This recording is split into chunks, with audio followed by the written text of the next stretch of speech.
Love again class no, pag-draw chair kani mag-draw tag duha ka parallel line. Okay. So starting from the sa manibe upper right, upper left.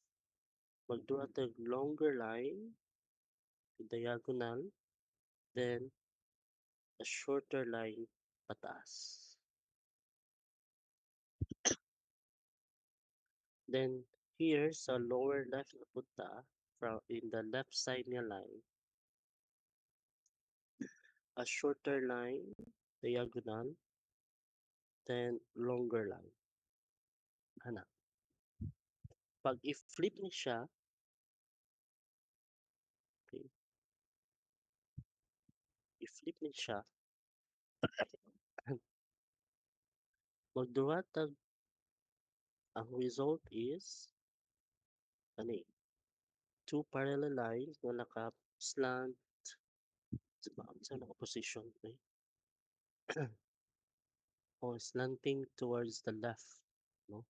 Initially, natay two parallel lines slanting pa right, kani slanting pa left. O, ana na lang. Then, okay,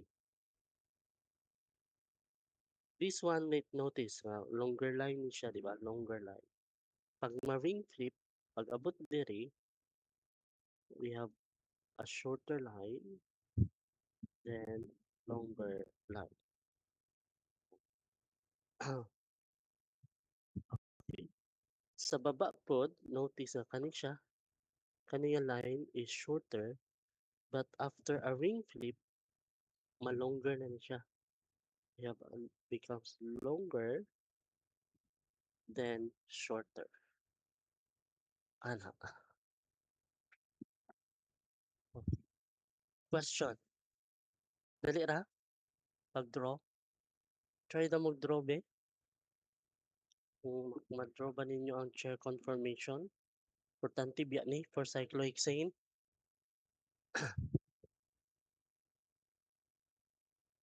Kaya ra na i-draw. Ha? Again ha? Kung ninani atong pag-draw, start with this kaniyas parallel line, slanting pa right, natay longer line, then shorter. Sa baba po, shorter, longer. Then kung dinhita, ninani atong pagka-draw sa kani nga parallel lines atong i-draw una sa chair conformation, then we get a shorter, longer, longer, shorter line. Duha na siya kaklase nga pag-draw sa chair conformations.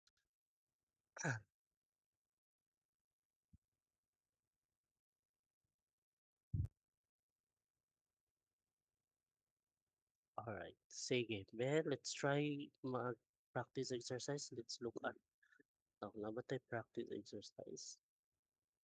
Oh, like this one. Oh, so this one we have here an actual. This is a what's the name? Bromocyclohexane. So a chair conformation of bromocyclohexane. This is a bromo. So the red one is bromine. So this is the bromine, the halogens, no, attached to our cyclohexane ring. So this is bromocyclohexane. May bromine.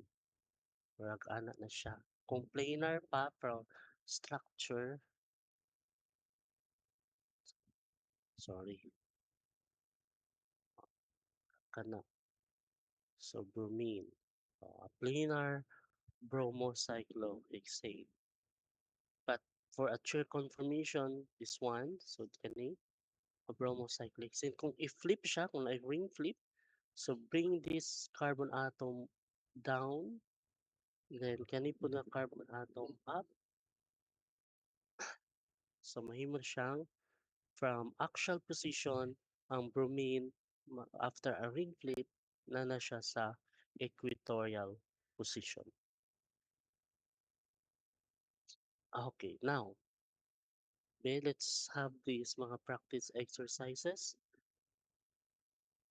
Uh, Draw two different chair conformation of cyclohexanol, hydroxycyclohexane, showing all hydrogen atoms. Identify each position as axial or equatorial. So cyclohexanol, that's number one. Number two, draw two different chair conformations of trans 1,4 dimethyl cyclohexane and label all positions as axial or equatorial. And number three, identify each of the colored positions, the red, blue, and green, as axial or equatorial, then carry out a ring flip, okay, and show the new position occupied by each of the color. Means dali running number three, kinanadaan structure. This one. Kolora na lang din nato ni kung asa nila kaning mga red, green, and blue. Okay. Siguro let's start with number three. Mas dali ang number three ang siran. Okay. So identify each of the colored positions, the red, blue, and green, as axial or equatorial. Then carry out a ring flip, no, and show the new positions occupied by each color. First, ang red. Unsa ni nga positions ang red? Is this an axial or an equatorial position? Equatorial, sir? Huh? Equatorial. Equatorial. Correct. So this is equatorial. So ang equatorial. Okay. Ang blue. Saan ang blue? Axial or equatorial? Actual, Actual, sir. sir. Ha? Actual, sir. Actual. Actual, sir. Axial. O sa French, axial. Axial or ano siya, dili ni siya axial. So ang blue is actually equatorial. Kung naglibog pa mo saan tag-identify sa axial or equatorial, Yes, sir. sige. Ang green, unsay green? So ang sa blue na nga equatorial kaning green, unsa man ni? Actual, sir. Oh, axial. Correct, that's axial. Okay, question sa pag-identify sa axial or equatorial. Okay. Pag-identify ka, kung ma-identify natong axial or equatorial, in a chair conformation,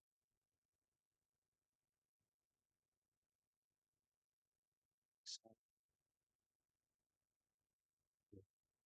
dapat natay ring axis, the imaginary ring axis. Ano siya?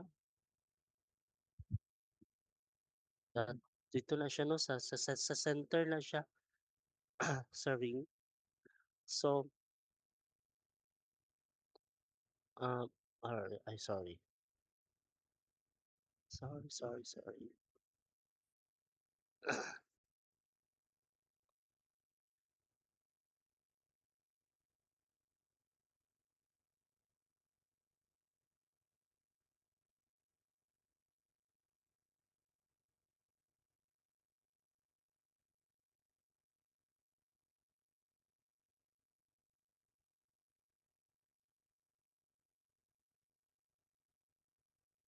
So natin ring axis nga sa center na siya moagi sa center.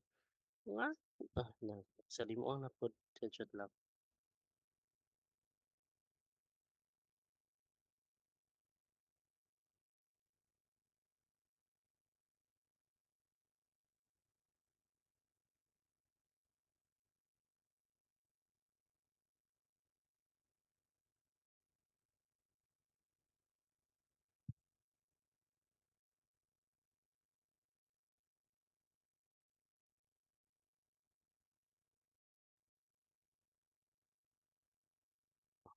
So bonds that are parallel to this axis are axial bonds. So katong mga parallel no to this axis, this is the axis, the ring axis, no. Any bonds parallel to this axis are may tawag ani? Are axial. And kato na yung medyo pa-slanted mo to siya ang mga equatorial.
Hello, class, madunggan ko.